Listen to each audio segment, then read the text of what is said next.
ক্রিকেটকে সবসময় বলা হয় জেন্টেলম্যানস গেম, কিন্তু এবার সেই গেম ঢুকেছে বিশ্বের সবচেয়ে বড় ক্রীড়া আসর অলিম্পিকে। 2028 সালের লস অ্যাঞ্জেলসে অলিম্পিকের ইতিহাসে ফিরছে ক্রিকেট প্রায় 128 বছর পর এবং যুক্ত হচ্ছে টি-20 ফরম্যাটে।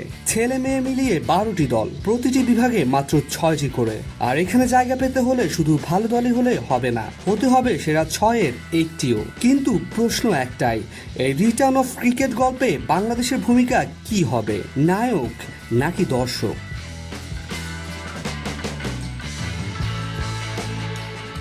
বর্তমানে র্যাঙ্কিং এ গিয়ে ভারত, অস্ট্রেলিয়া, ইংল্যান্ড ও দক্ষিণ আফ্রিকা। ভারত তো বিশ্ব চ্যাম্পিয়ন, পুরুষ দল 1 নম্বরে, নারী দল রয়েছে 3 নম্বরে। বাংলাদেশ এখনো নিজের জায়গা নিশ্চিত করার লড়াইয়ে পিছিয়ে নেই, আছে বাউন্ডারির বাইরে।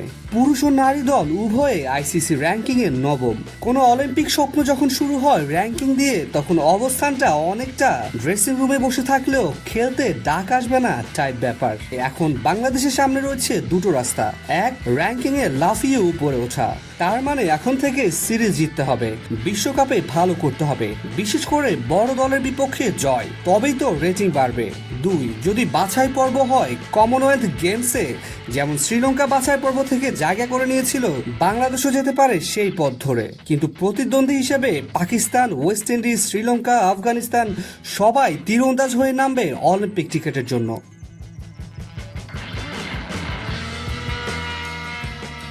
আরেকটি মজার বিষয় হলো, অলিম্পিক লস অ্যাঞ্জেলসে হলেও ক্রিকেট ম্যাচ হতে পারে নিউ ইয়র্কে, কারণ ভারতের টাইম জোন। ভারত থেকে নিউ ইয়র্কের টাইম গ্যাপ কম, তাই ম্যাচগুলো ভারতের প্রাইম টাইমে দেখানো যাবে। নিউ ইয়র্কের ব্রুকলিনে এমআই নিউ ইয়র্কের মাঠে বা প্রস্তাবিত একটি নতুন 10,000 আসনের স্টেডিয়ামে হতে পারে ম্যাচগুলো।